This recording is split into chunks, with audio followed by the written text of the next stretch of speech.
एक पंजाब के जसरोटा जिले के रहने वाले थे। उनका नाम था दयाराम पंडा। ब्राह्मण थे, गरीबी बहुत थी घर में। उनकी पंडितानी रोज लड़ती, तुम दुनिया के गोपाल सहस्त्र नाम कराओ, श्री सूक्त कराओ, घर में गरीबी, अपने लिए कुछ नहीं करो। बोले ठीक है। तब उन्होंने जाम्बवान पर्वत पे जाके जाम्बवान जी का तप किया। जो जाम्बवंत जी हैं ना, वो भी हनुमान जी की तरह चिरंजीवी हैं, वो शरीर नहीं छोड़ते। तप किए, जाम्बवान जी प्रकट हो गए, 12 साल तप किए। जब अपना दरिद्रता की बात कहे तो जाम्बवान जी ने एक पारस मणि दे दी उनको और कहा ये मणि ले, और मणि मिल गई पारस, अब तो सोना बनाओ, 12 साल रहेगी आपके पास। 12 साल तप किया, 12 साल रहेगी, और 12 साल बाद ये अपने आप लोप हो जाएगी। और 12 साल तो बहुत है, आप कितना।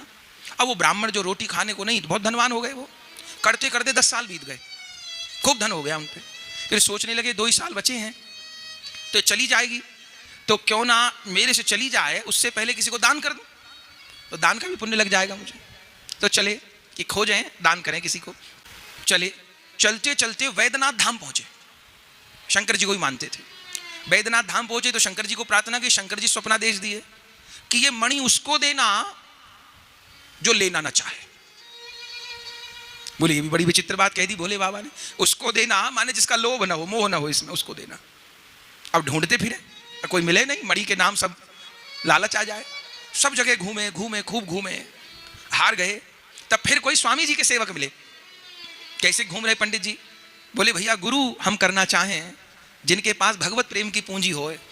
उन्होंने कहा आजकल स्वामी जी विराज रहे, स्वामी जी के चरणों की शरण ग्रहण कहो, निधिवन में रहें। अच्छा, तो उससे तो पूछ लिए, मन में परीक्षा का भाव था। लेके आए, पहुंचे, स्वामी जी विराजमान, प्रार्थना किए। स्वामी जी बोले कहो। बोले महाराज दीक्षा लेना चाहता हूं आपसे, मंत्र लेना चाहता हूं, भजन का उपदेश करो। ठीक है, और आपको ये मणि देना चाहता हूं। स्वामी जी ने कही भैया मैं धंधा करने वाला आदमी नहीं, और कोई माई का लाल ऐसा दुनिया में है नहीं जो नाम की कीमत दे दे। और तू कहे कि मणि दूंगा, और तो तू व्यापार कर रहा है कि ये दो ये ले लो, तो फिर तो आप दीक्षा नहीं देंगे मुझको क्या? तब तो उसको और लगा, क्योंकि शंकर जी ने कहा था जो स्वीकार न करे उसी से आश्रय लेना।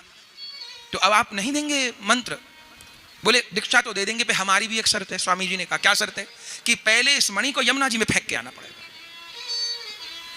अब वो तो जान गए कि सही में ये तो पक्के गुरु हैं, पर जान लिए। यमुना जी गए, और जी से तो नहीं छुट रही थी, तो पक्का जी करके फेंक ही दिए यमुना जी में।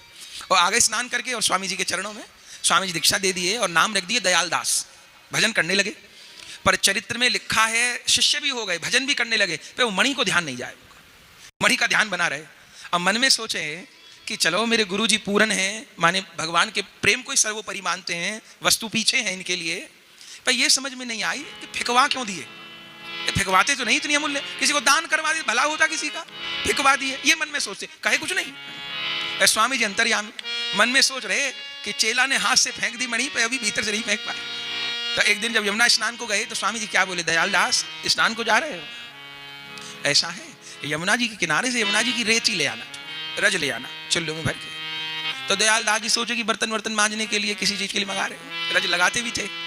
तो गए, तो जिस दिन कहे और दयाल दास जी गए यमुना स्नान करने, जो रज भरी उन्होंने हाथ में, कहते जो उन्होंने मणि फेंकी थी आज पूरी अंजलि मणियों से भर गई।